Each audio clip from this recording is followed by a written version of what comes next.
Hi guys, thanks for watching. I'm making this video specifically on information about the Asvab. I'm going to start off with talking about the sections. The main important sections that have to do with your overall score to see if you're eligible to enlist in the military would have to do with arithmetic reasoning, paragraph comprehension, mathematics knowledge, and word knowledge.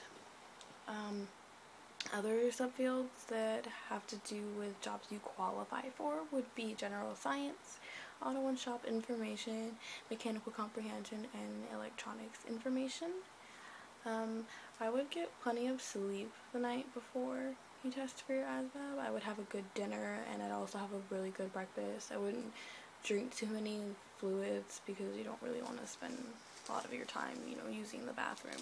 Which I think actually if you go use the bathroom, they don't dock time on your test, so it's not like you have any less time to take your test. So it's really not that big of a deal, but I would just want to get it out the way personally.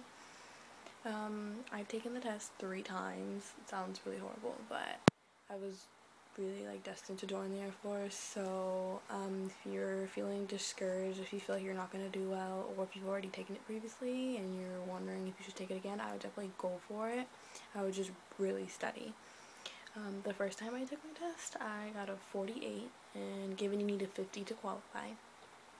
Second time I scored a 46, which was a month later, and I kind of felt a little discouraged because I didn't do as well the second time. My score went down, and I only had one more chance the third time to score high enough. If not, I'd have to wait 6 months to retest, which would be a long gap period, so it's not something that I wanted to really wait for. So I made sure to study. I got Asvab for Dummies and this other book. I can't quite remember the name, but I got it at Barnes & Noble. It's probably maybe $15, $17, but it really helped me a lot, especially with the math section. I didn't do so well in math and word knowledge. That's where I was really lacking a lot. Pretty much what I would recommend for word knowledge, if you're not doing that well in that section, I would just recommend reading, really, because the more you read, the bigger words you overcome. You can kind of understand them with using context clues, so you can kind of understand words better. And just pretty much looking up any word that you don't understand. Studying prefixes and suffixes actually do help, and roots and stuff like that. It really does help. With the whole mathematics knowledge area, that's kind of hard.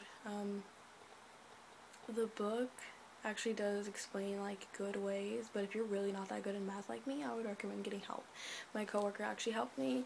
We would study for 3 hours a day for 2 weeks straight, every day for 3 hours for 2 weeks, because I was really trying to do good and understand this math. So he actually showed me really good formulas and really good ways to understand that the book actually didn't really show.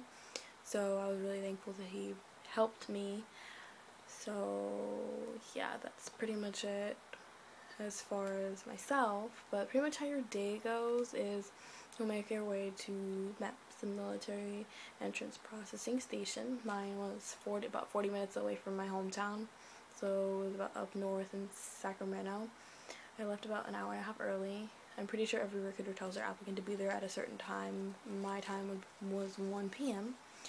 and I ended up getting there a little bit early, so it's better to be early than late or on time. So I pretty much checked in, gave them my paperwork, showed them my ID, gave them my keys, anything that wasn't allowed to go in the room, which is pretty much everything but the paperwork that you were given. And yeah, I just began my test. They give you a little briefing before on pretty much how the test is gonna go. They have you read a little folder of what the test consists of or whatever. And then yeah, they all take you into a computer room and log you in, and everybody has a different test version, so don't think the person next to you is gonna have the same test as you, because I highly doubt they will. And if they do, I wouldn't probably copy off them, because that's probably not a good idea, because they could be not as smart as you. They could be dumber than you, really, so they could score worse. So yeah, I wouldn't copy off anybody. which you're really not going to get that chance to anyway. So yeah, you pretty much have several hours to really take your test. Yeah, I think it took me about 2.5 hours to take my test. It took me a while. I didn't really want to be like the first person to finish, even though I think like my first couple times I was, but the last time that I took my test, I made sure to take my time and make sure, you know, that I was getting my answers right. I would take the answers and like do some type of like math problem to see if that answer to see if the answer that I got would come up in the question, if that makes sense. So yeah, just pretty much double check your work before you move on to the next page. Make sure that's really the answer that you want to choose and you feel is right. Study as much as you can, really, and have confidence. You have confidence, and you know you're gonna feel good about yourself, and you know you're gonna be positive and be happy, and it really helps a lot. So yeah, pretty much study and get books, you know, have friends help you, anything really. I'm pretty sure you can do it. So yeah, that's really all I have to say about that. I'm gonna be posting a video of how the MEPS process is very soon, probably in about a week or two. And one last thing I need to say before I forget about the whole open general thing. I'm not sure if you've heard about that for people that don't really know about the military, but it's an option that you have to leave to basic without knowing what your job is. You usually find out what your job was like your last couple weeks, maybe like your 5th or 6th week into basic.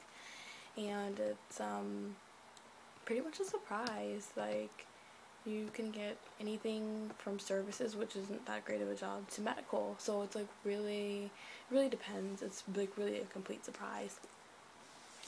And I wouldn't recommend doing it if you wouldn't be happy with getting a job like security forces or something like that, because you have to really think about it. It's the next 4 to 6 years of your life. Is that something you really want to do? You know, you don't want to be unhappy. So I don't know, personally myself, I would want to go in knowing what my job is. I wouldn't want to go into something blind. So if you're really desperate to get medical, like everybody else, like everybody's saying, you know, go open general, you're going to get medical, blah blah blah, I wouldn't really believe it. It's possible, I'm not saying it's not, but chances are like slim to none, really. It really just depends. I've heard like stories where someone's whole flight became dental technicians, so I mean that's really cool, but you know, then you have to think about, you know, how many people really get services in security forces. So I don't know, it's just something that you guys should all really think about, deciding if that's really what you want to do. So yeah, if you guys have any questions